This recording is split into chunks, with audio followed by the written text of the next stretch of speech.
everyone. Manchester United versus Aston Villa Matchday live. It's the FA Cup here onto the Manchester United Matters channel. How are you guys and where are you watching us from? This is the Manchester United Matters channel. Team news is expected to get through into the next 1 minute in there.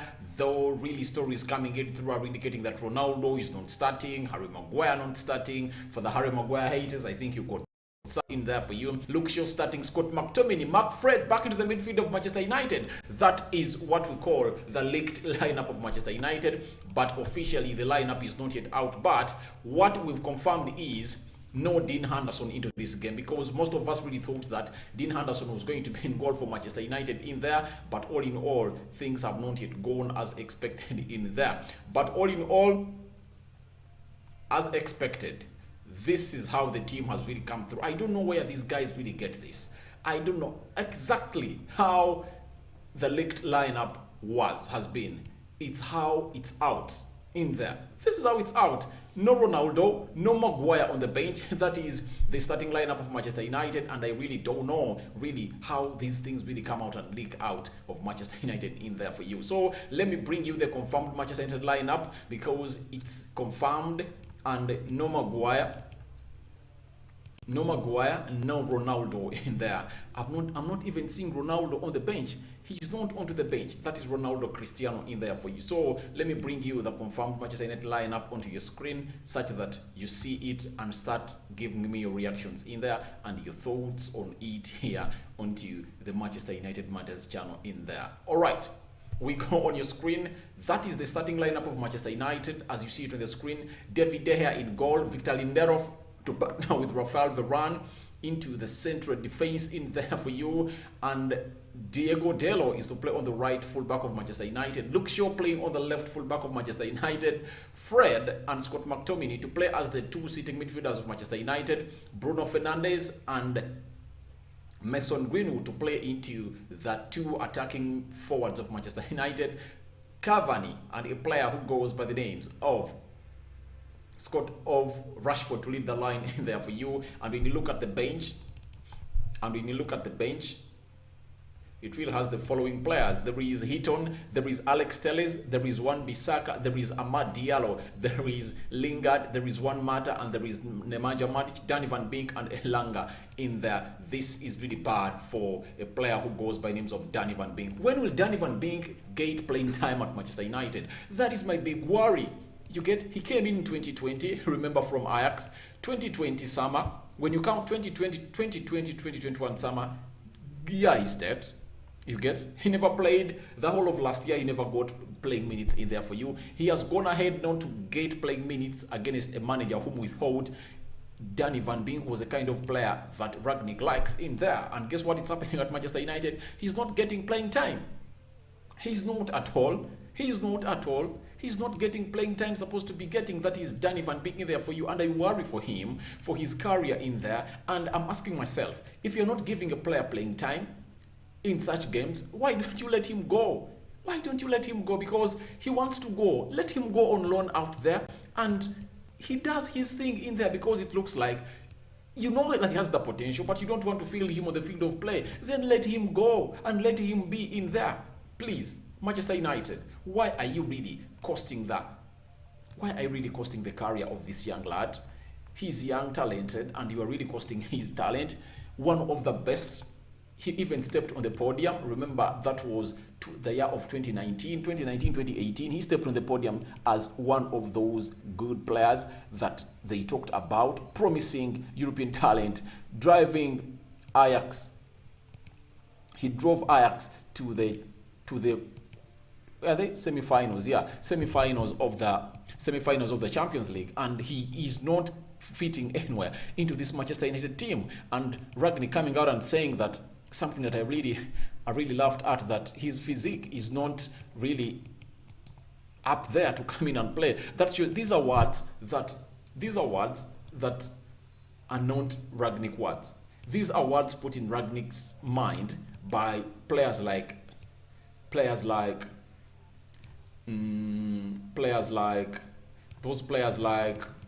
Darren Fletcher, the obvious of Manchester United. Those are words put in, because you can't tell me that physique and talent However much, let me tell you, how many players at Manchester United really have the ideal physique of the Premier League? You tell me Freddie, how does he come and play? Because he runs so much onto the pitch.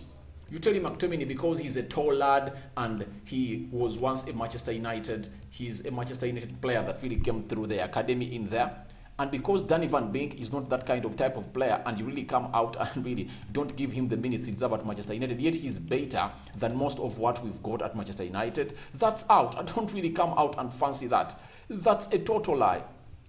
This lad is better than almost all the midfielders are having at Manchester United. And each and every time he has been offered a chance to come in and play, he has outplayed all of these people. You get? So I'm just asking myself, who is trading such a lie to Ralf Rangnick that this young man does not really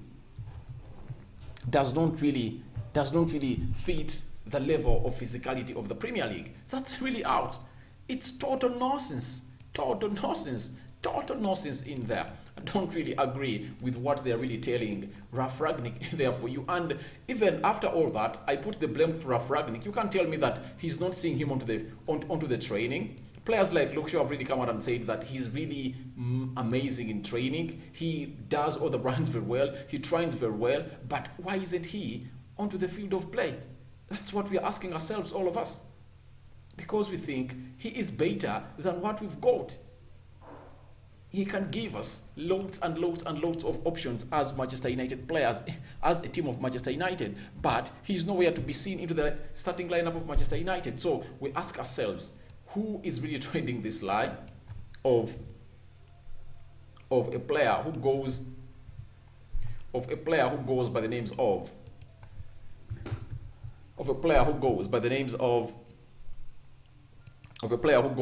of Danny Van Beek, that his physicality is not at that level of the Premier League. Who is that person trading that lie? I really want to know in there, because Rangnick comes in and say that in front of the press.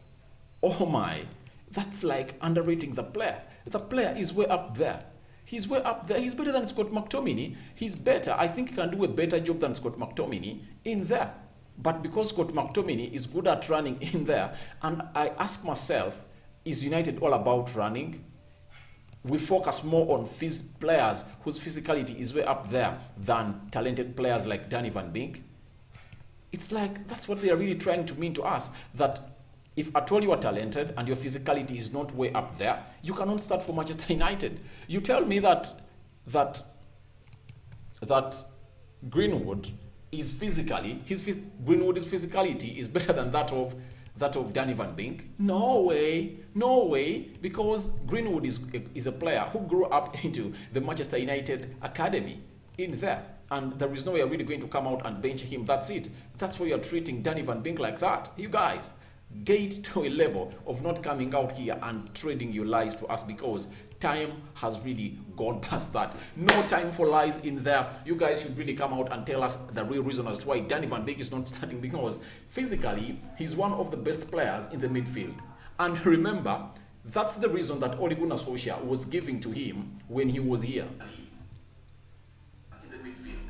And that's the reason they were giving to him when he was here. And what he did in the summer, he really went, because he never played in the Euros, he really went to his home country, that is Holland. He got a physical trainer. He even went on diet to mug up. And that's what he really did. He really came up mugged up in there. And guess what is happening in here? He's not being considered. And they are saying that his physique is not at the level of the Premier League players. What a lie. You guys are trading lies. You are trading lies in there. You are trading lies. You can't tell me that Dan Van Beek's physique is not up to the Premier League standards. You are lying. That's a total lie. That's a total lie. It's really a total lie in there. You cannot come here and say that to us, and I cannot accept that here onto the Manchester United Matters channel. But all in all, that lineup is out. Good thing is that Harry Maguire is out. Lindelof back into the picking order of Manchester United, playing with Varane, and I really fancy, I'm just praying that Lindelof and Varane really have a quite decent game today, such that Maguire sits for more games in there, because he doesn't deserve to be here. He doesn't deserve to be here. And when you look at Dalot, I'm happy for Dalot to come in and start into that right back position. Good to see to him doing that. I'm happy for Bruno to be the captain of the team because I really feel like he has all the qualifications. Ever since he came in at Manchester United, he has proved to be the captain of the team. Though recently he has not been having some good chances in there and some good plays at Manchester United. But all in all, do you know what it means when a player is not playing well? But statistically, when you put up statistics for this team, which for Manchester United in there, he is bad. Do you know what that means? It shows you that however much, even at his worst, he's better than what we've got. And people are really saying bench him and bring another player. I don't believe Bruno to be benched for Danny Van Beek. For me, I really believe these two players have to be on the pitch. That's what I really come in and believe. These two players have to be on the pitch because if at all you want to get the best out of Bruno Fernandes, Danny Van Beek has to be on the pitch such that he gets that ball and then he brings it to a player who goes by names of Bruno Fernandes. And if at all I were the manager today, I was dropping Rashford and playing Bruno as a second striker to Edson Cavani. Then I bring in Danny Van Beek to play with which player? With Mason Greenwood into that Manchester United attacking midfield in there, because I will feel like if at all you have Bruno and a player who goes by the names of, if you have Bruno with the Danny Van Beek on the page, you really far much better than this team in there that really has Scott McTominay and Freddie in there, because don't expect the ball to be distributed in there. Don't expect that ball to be distributed as we expect it, because it's not what they do best. That's not what they do best. What they do best is to run all over the pitch like a headless chicken. That's what they do. That's what they do.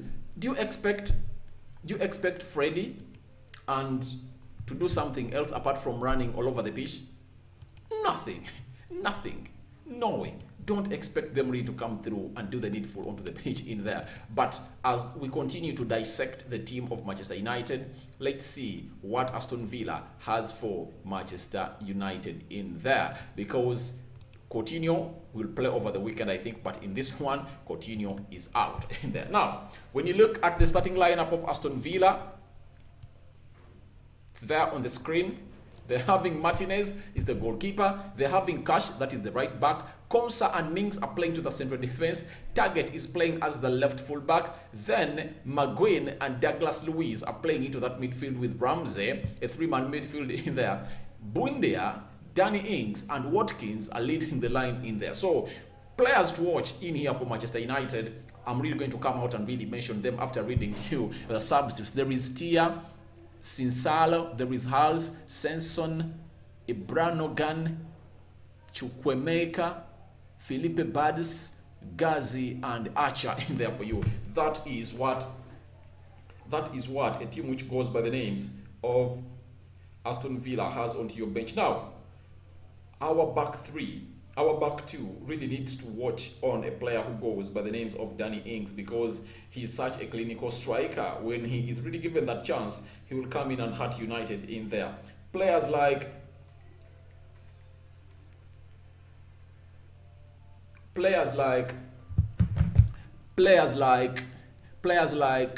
Watkins are really going to be coming off that side of Diego Dello. So Diego Dello needs really to be into this game, because players like Watkins are really going to come through and disturb him a lot. Then Eddie Buendia is also going to be playing off the right attacking side of the midfield. I think that is great. Luke Shaw can really handle that. And the biggest battle is going to be in between the midfield of McQueen, Douglas Luiz, and Ramsey versus Mark Fred.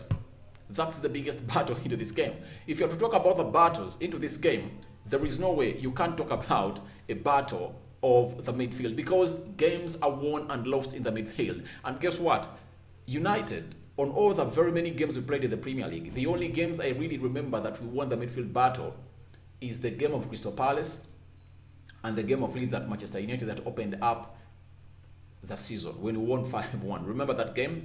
And the second game when Ragnick did his first game for Manchester United against Crystal Palace, that's when I felt like United really had won the midfield battle in there for you. But in all the recent games that we've played, I have not seen United winning the midfield battle. Not at all. Not at all. So what does this indicate? It indicates that there is going to be a very big battle between Manchester United and a side which goes by names of Aston Villa in the midfield. And when you look at Maguire and Douglas Luiz, oh my God, they're better on paper, and they've been performing well and they've been consistent. So they are better than Mark Freddy, and they're better than Mark Freddy in there. That's why I really felt like it's better you play Freddy and Danny Van Beek into that role, because they can match the others in there. Freddy is okay. You get his technique with the ball controlling is okay, but I think he needs to improve on his passing, and his box-to-box runs are always good in there. But who of the two is really going to sit in there? You are going to ask Scott McTominay to sit, who cannot really do a forward passing for Manchester United, because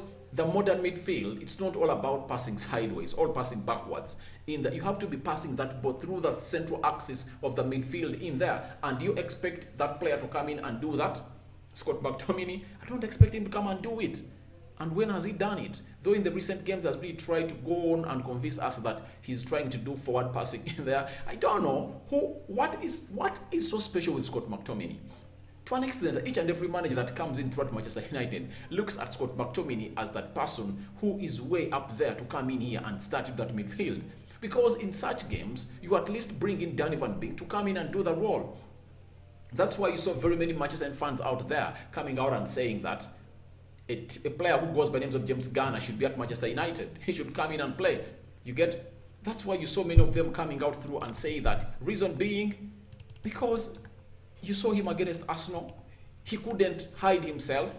He couldn't at all hide himself in there. That is a player who goes by the names of James Garner. He played very well against that side which goes by the names of Nottingham Forest, against the team which goes by names of Arsenal, as he represented Nottingham Forest very well in there. So that's the player we are talking about. But a player like Scott McTominay, who cannot, because the main aim of a central defensive midfielder is to come to our defense line, get that ball, and then pass that ball to the likes of Bruno's, the Rashfords of this world in there. But if at all you cannot do that, that's the simple job of a CDM. And we don't want side passing. That's out. We don't want side passing. You get? We really want something better in here at Manchester United in there, because we really feel like that's what we deserve here at Manchester United in there. So Manchester United is taking on a side which goes by names of Aston Villa, and right about now the team news has been confirmed in there, as you see, but no Ronaldo, no Harry Maguire. Is it because of the bust up that really leaked up in the news, that they really had a bust up together in there? So I don't really know why a player who goes by names of Ronaldo is really out of the picking order in there. But our defense should watch so much on Danny Ings-Watkins and Eddie Buendia in there, because those are really very crucial points in there if I told you to win this game. Ragnick came out and said that we are no longer losing these games in there as we used to win, as we no longer concede goals as we used to concede them way back in there. That's what Ragnick really came out and said. And I really, yes, we no longer concede, but just know we really have a very world-class goalkeeper, as Ragnick really came out and confirmed in there. But all I really want to tell you is that Manchester United is really doing great in there, and they are really having a blast of a game today alongside Aston Villa. And nevertheless, just don't come out and let United off into this one. I'm coming up to do my predictions in here onto the Manchester United Matters channel, and all in all, this is the Manchester United Matters channel in there. Manchester United is really taking on Aston Villa, and the game is happening at Old Trafford, and trust me, loads of people are really coming through and doing their predictions. So your predictions are welcome into the comment section below about this game of Manchester United coming out and playing a side which goes by the names of Aston Villa, because it's not going to be an easy one. Manchester United is really geared up to come up and do the needful, as they really come up and do the needful in there. So your predictions are welcome to the comment section below as I really come to the conclusion of this video. Please feel free to subscribe to our channel so as not to miss out on stories that we do upload in here on a daily. Manchester United versus Aston Villa, the confirmed Manchester United is up. No Ronaldo, no Harry Maguire in there. We don't know why they are out in there. Maybe Ralph Ragnick is really going to come out and tell us into the post, into the match, into his into his interview with Sky Sports in there before the match starts on why the game is not involving Harry Maguire and Ronaldo, the targets man, the top scorer of Manchester United.